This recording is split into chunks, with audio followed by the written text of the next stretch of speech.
Hello friend, D लाल art classes में आपका स्वागत है। कॉन्स्टिट्यूशन के का एक अगला वॉल्यूम 5 आपके सामने है। इसमें काफ़ी महत्वपूर्ण प्रश्न जो हमेशा किसी भी परीक्षा में पूछे जाते हैं, वहाँ से हम इम्पोर्टेंट प्रश्न आपको आज बताएंगे। ये एक लाइन के प्रश्न और उनका उत्तर इस वीडियो में आपको हम बताएंगे। पहला है, भारत कब गणतंत्र बना? गणतंत्र कब बना? 26 जनवरी 1950 को। गणतंत्र का मतलब होता है कि जहाँ कोई वंशानुगत राज्य का सर्वे सर्वा ना हो, उसे गणतंत्रात्मक राज्य व्यवस्था कहा जाता है। और एक होता है राजतंत्रात्मक, तो राज्य में राजा होता है, गणतंत्र में राष्ट्रपति राष्ट्र का सर्वे सर्वा होता है, लेकिन वो वंशानुगत नहीं होता है। उसका चुनाव होता है, वो 5 साल के लिए बनाया जाता है। उसके बाद किसी अन्य योग्य व्यक्ति को बनाया जाता है। तो गणतंत्रात्मक राज्य व्यवस्था इसी तरीके की होती है। भारतीय संविधान की आत्मा किसे कहा जाता है? संविधान की आत्मा किसे कहा जाता है? राज्य के नीति निर्देशक तत्व को, इसको आत्मा कहा जाता है संविधान की। अगला है, भारतीय नागरिकों को कितने मूल अधिकार प्राप्त हैं? कुल 6 मूल अधिकार या मौलिक अधिकार प्राप्त हैं। मूल अधिकार कहाँ से लिया गया है? अमेरिका के संविधान से लिया गया है। अधिकारों का संरक्षक किसे माना गया है? अधिकारों का संरक्षक सर्वोच्च न्यायालय को। आर्टिकल 32 में सर्वोच्च न्यायालय को अधिकारों का संरक्षक बनाया गया है। कौन अधिकार? मौलिक अधिकार। जो मूल अधिकार हैं उनका संरक्षक कौन है? Supreme court. जहाँ हमारे अधिकारों का हनन होता है, हम रिट के माध्यम से सुप्रीम कोर्ट और हाई कोर्ट जाते हैं,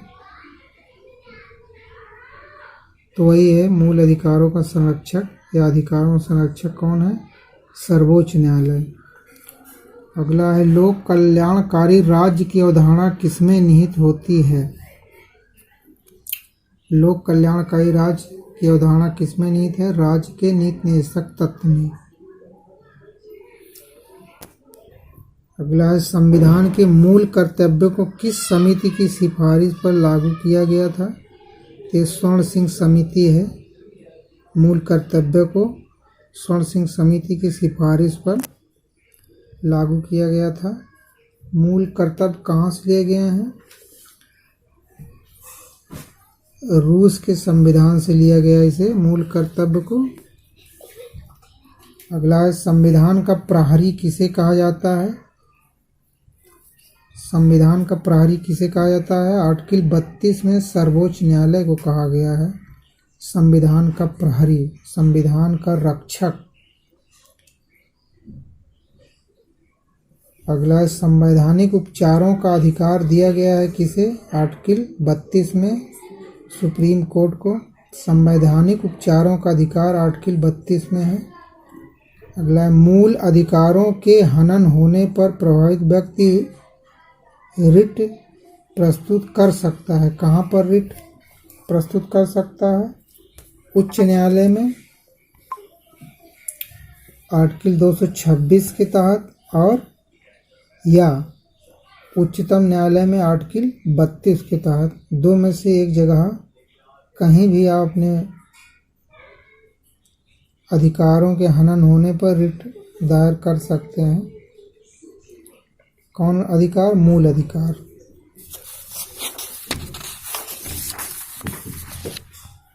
अगला है, उच्च न्यायालय आर्टिकल 226 के तहत तथा उच्चतम न्यायालय आर्टिकल 32 के तहत मूल अधिकारों के अतिक्रमण होने पर कुल कितने प्रकार की रिटें या आदेश जारी कर सकता है? रिट या आदेश 5 प्रकार की रिटें जारी करता है। कौन? बंदी प्रत्यक्षीकरण। इसका मतलब है यदि कोई बंदी बनाया जाता है तो उसको न्यायालय कहता है कि न्यायालय के सामने प्रत्यक्ष करिए, उसे लाइए।